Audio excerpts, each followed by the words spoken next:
సందీప్, నిజంగా ఎక్కడ చూసినా వ్యవస్థ కుంటుపడిపోయింది, ఎక్కడ వేసిన గొంగలి అక్కడే అన్నట్టుగా వాతావరణం కనిపిస్తుంది. గత 9 నెలల నుంచి ఏ మాత్రం ఎక్కడ కూడా ప్రోగ్రెస్ లేని పరిస్థితి. ముందుగా అంటే ఈ అన్ని సమస్యలన్నిటికంటే ముందుగా ఇబ్బంది పడింది ఎవరు అనంటే వ్యవసాయము. రైతులు చాలా ఇబ్బంది పడ్డారు. నిజంగా పంటలు దెబ్బతిన్నాయి. గతంలో ఎంత పంట చేతికి వచ్చేది, ఎంత పండించే వాళ్ళు, వ్యవసాయాన్ని ఎట్లా చూసేవాళ్ళు అనేది 9 నెలల ముందు చూసుకుంటే వేరే పరిస్థితి ఉంది. ఇప్పుడు చూస్తే పరిస్థితి చాలా భిన్నంగా కనిపిస్తుంది. రైతులంతా కూడా రోడ్ల మీదకి వచ్చి ధర్నాలు చేస్తున్నారు. జిల్లాలలో కూడా నిరసన వ్యక్తం చేస్తున్నారు. విత్తనాల కోసం కావచ్చు, ఇంకా సాగునీటి కోసం కావచ్చు, కరెంటు కోసం కూడా ఇబ్బంది పడుతున్న పరిస్థితి. అంటే జిల్లాలో ప్రస్తుతం ఉన్న పరిస్థితుల్లో రైతాంగం ఏమనుకుంటుంది?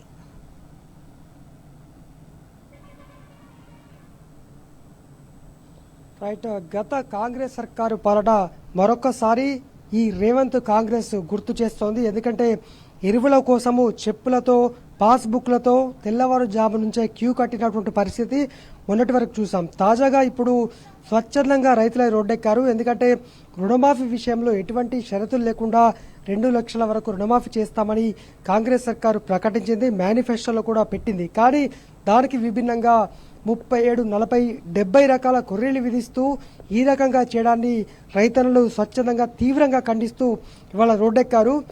గత వారం రోజులుగా జగిత్యాల జిల్లాలో జరిగినటువంటి పరిణామాలు ఒక్కసారి గమనిస్తే, జగిత్యాల కరీంనగర్ జాతీయ రహదారి పూడూరు వద్ద చొప్పదండి ఇన్ఛార్జ్ సుంకె రవిశంకర్ ఆధ్వర్యంలో దాదాపు 2 గంటల పాటు భారీ ధర్నా నిర్వహిస్తే రవిశంకర్ను పోలీసులు ఈడ్చికెళ్లినటువంటి పరిస్థితి.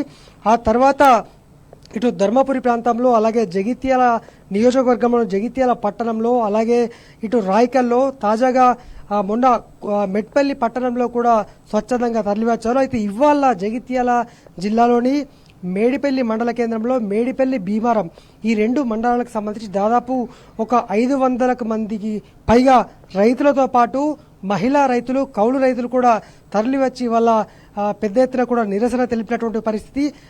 దీంతో దాదాపు 2.5 గంటల పాటు ఏ ఒక్క పోలీస్ అధికారికి కేసులకు భయపడకుండా కూడా వాళ్ళు స్వచ్ఛందంగా ధర్నా నిర్వహించారు. అయితే ఆ 2.5 గంటల తర్వాత స్థానికంగా ఉన్నటువంటి ఎంఆర్ఓ వచ్చి అతి త్వరలో తాను సమస్య పరిష్కరిస్తాం అని చెప్పడంతో విరమిస్తూనే రానున్న 10 రోజుల్లో రైతుల తరపున తమ ఐక్య కార్యాచరణ ప్రకటిస్తాము, భవిష్యత్ కార్యాచరణ ప్రకటిస్తామని తెలపడం జరిగింది. ఆ తర్వాత ఇవాళ ఇదే రోజు దాదాపు 12:30 ప్రాంతంలో మెట్టిపల్లిలో మార్కెట్ కమిటీకి సంబంధించి మార్కెట్కు సంబంధించినటువంటి రైతులంతా కూడా భారీ ధర్నా నిర్వహించారు. దాదాపు ఈ ధర్నా కూడా 1.5 గంటల పాటు కొనసాగింది. జగిత్యాల నిజామాబాద్ జాతీయ రహదారిపై దాదాపు 2 గంటల పాటు పూర్తి స్థాయిలో ట్రాఫిక్ స్తంభించినటువంటి పరిస్థితి. మరి ఇవాళ స్వచ్ఛందంగా రైతులు రోడ్డెక్కి ఈ ధర్నా, ఈ ఉద్యమం ఇవాళతో ఆగిపోయేటువంటి పరిస్థితి లేదు. ఎందుకంటే మేనిఫెస్టో ప్రకటించారు, రైతులకు లేనిపోని హామీలు ఇచ్చారు. ఈ క్రమంలో ఎటువంటి చేయలేదు. బోనస్ ఇస్తామని చెప్పారు. 7,500 బోనస్ ఇప్పటి వరకు దిక్కులేదు. ఎరువుల కోసము చెప్పులతోటి, అలాగే ఉదయాన్నే పాస్బుక్లతోటి ప్యాక్ సెంటర్ల వద్ద, ఇతర ఆగ్రో సెంటర్ల వద్ద క్యూ కట్టాల్సిన పరిస్థితి. మొత్తానికి ఆగ్రో సెంటర్ల వద్ద కూడా తాము బ్లాక్లో కొనుక్కోవాల్సిన పరిస్థితి ఇవాళ నెలకొంది. మరి ఎందుకు ఈ రకమైన పరిస్థితి తలెత్తిందని రైతులను తీవ్ర ఆగ్రహాన్ని వ్యక్తం చేస్తారు. మొత్తంగా ఇవాళ మేడిపల్లి మండల కేంద్రంలో జరిగినటువంటి భారీ ధర్నా ఇది రేవంత్ సర్కార్కు కనువిప్పు కలగాలంటూ రైతులు భీష్మించుకు కూర్చుంటేనే రెడ్డి ఐక్యవేదికతో పాటు భీమారం, మేడిపల్లి మండలానికి సంబంధించి దాదాపు ఒక 500కు పైగా రైతులు రావడం అనేది ఒక స్వచ్ఛందంగా తరలి రావడము, కాంగ్రెస్ పార్టీ ఈ నిరంకుశ వైఖరికి, కాంగ్రెస్ పార్టీ రైతులపై ఉన్నటువంటి ప్రేమని వల్ల ఏంటో అనేది మనకు స్పష్టంగా అర్థమైంది. ఈ ధర్నా ఇవాళతోటే ముగిసేది కాదు అంటూనే వాళ్ళంతా కూడా మళ్ళీ ఇదే మేడిపల్లి మండల కేంద్రంలోని రైతు వేదిక వద్ద వాళ్ళంతా కూడా ఇవాళ సమావేశం ఏర్పాటు చేసుకుని భవిష్యత్ కార్యాచరణ కూడా ప్రకటించుకున్నారు. అయితే సందీప్, గతంలో ఊర్లోకి మళ్ళీ వెనక్కి రావాలి, ఊర్లో అంతా వ్యవసాయం చేసుకుంటున్నారు, జీవితం కొంచెం బాగుంది, అంతకుముందు కంటే చాలా కొంచెం మెరుగ్గా బతుకుతున్నామనే ఆలోచన ఉండేది. కానీ గత 9 నెలల్లో ఏం జరుగుతుంది, వ్యవసాయం ఎట్లా కుంటుపడిపోయిందని చూసుకుంటే మళ్ళీ ఊర్లలో నుంచి అంతకుముందు వలసపోయిన వాళ్ళంతా ఊర్లలోకి తిరిగి వచ్చి సొంత గడ్డ మీద బతికిన పరిస్థితి ఇప్పుడు కానీ మళ్ళీ వలసలు వెళ్ళిపోతున్న పరిస్థితి కనిపిస్తుంది. ముఖ్యంగా రైతులకు సంబంధించి పెట్టుబడి సాయం, అంతకుముందు రైతు బంధు అనే ఉండేది, రైతు భరోసా పేరుతో ఇంకా ఎక్కువ ఇస్తామని చెప్పేసి కాంగ్రెస్ ప్రభుత్వం హామీ ఇచ్చింది. దాని తర్వాత రుణమాఫీ చేస్తామని చెప్పింది. దాని తర్వాత కౌలు రైతులకు కూడా కొన్ని ఎలక్షన్స్ ముందైతే చాలా క్లియర్గా మార్గదర్శకాలు మేము ఇట్లా చేస్తాం అట్లా చేస్తామని చెప్పింది. కానీ ఇప్పుడు ఏవి కూడా జరగని పరిస్థితి. వీటన్నింటి వల్ల వ్యవసాయం పరిస్థితి ఏంటి అని అనుకోవాలి తెలంగాణలో?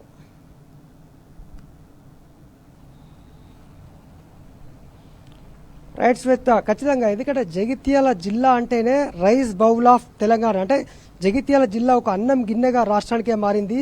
అగ్రస్థానంలో బీఆర్ఎస్ సర్కారు హయాంలో జగిత్యాల జిల్లా ఎన్నడూ లేని విధంగా వ్యవసాయానికి అన్నం గిన్నెగా మారినటువంటి పరిస్థితి. ఎందుకంటే మొన్నటి వరకు అంటే గతంలో వ్యవసాయానికి సంబంధించి పూర్తి స్థాయిలో అనేక ప్రాంతాలు కూడా బీడువారినటువంటి పరిస్థితి. కానీ ఆ కాళేశ్వరం ప్రాజెక్టు ఫలితం, అలాగే ఇతర D53 కెనాల్ కావచ్చు, ఇతర ప్రాజెక్టుల ద్వారా పూర్తి స్థాయిలో నీరందించారు. ఈ క్రమంలో రైతులను స్వచ్ఛందంగా పూర్తి స్థాయిలో కూడా ఎటువంటి డోకా లేకుండా వ్యవసాయం చేసుకున్నారు.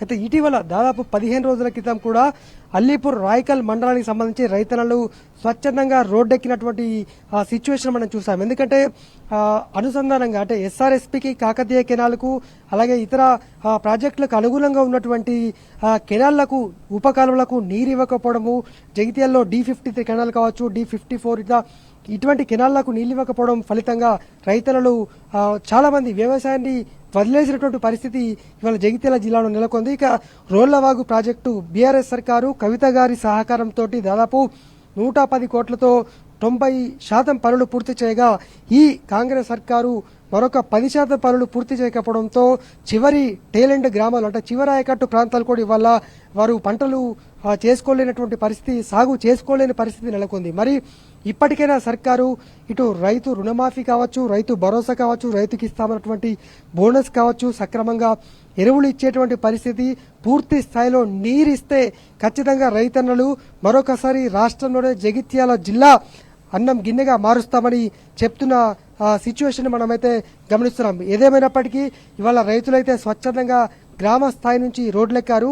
పెన్షన్స్ కావచ్చు, అలాగే ప్రధానంగా అయితే రైతన్నలు. ఎందుకంటే ఆ జగిత్యాల జిల్లా అంటేనే అన్నం గిన్నె అనేటువంటిది ఎన్నోసార్లు రుజువైంది. ఎన్నోసార్లు వ్యవసాయ శాఖ కూడా బీఆర్ఎస్ సర్కారు మొన్నటి ప్రభుత్వం నుంచి ఎన్నోసార్లు అవార్డు కూడా ప్రథమ రాష్ట్ర స్థాయిలోనే జగిత్యాల జిల్లా ప్రథమ స్థానంలో ఉన్నట్టు అవార్డు కూడా తీసుకుంది. మరి ఈ దరిమిల ఇప్పటికైనా సర్కారు కళ్ళు తెరిచి పూర్తి స్థాయిలో నీళ్లు అందించడంతో పాటు రైతులకు కావాల్సినటువంటి వసతులు, ఇతరత్ర సౌకర్యాలను సక్రమంగా కల్పిస్తే రైతులు మరోసారి కూడా రాష్ట్రంలోనే జగిత్యాల జిల్లాను అగ్రస్థానంలో ఖచ్చితంగా నిలబెడతారు. అయితే మొత్తానికి ఇవాల్టి కార్యక్రమంలో మాత్రము రుణమాఫీ అంశంలో 2 ప్రాంతాల్లో భారీ ఎత్తున స్వచ్ఛందంగా తరలివచ్చి ఐక్య వేదికలు ఏర్పాటు చేసుకుని మరి ధర్నా నిర్వహించారంటే రైతులు ఏ విధంగా రోడ్డెక్కారు కాంగ్రెస్ సర్కార్కి అనేది మనకు క్లియర్ కట్ గా అర్థమవుతోంది.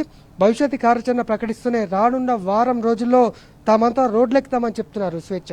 అయితే సందీప్, నిజంగా రైతులకి కావాల్సిన సౌకర్యాలు కల్పించి వాళ్ళకి వ్యవసాయం చేసుకోవడానికి అన్ని విధాలుగా అనుకూలంగా అన్ని అవసరాలకి అందుబాటులో ఉంచితే నిజంగా దేశంలో పోటీపడి గతంలో ధాన్యాన్ని ఉత్పత్తి చేసిన చరిత్ర ఉంది. మళ్ళీ అటువంటి పరిస్థితి రావాలనే కోరుకుంటారు. కానీ కనీసం మినిమం బేసిక్ వ్యవసాయం కూడా చేసుకోలేని దుస్థితి తెలంగాణలో ఇప్పుడు నెలకొంది.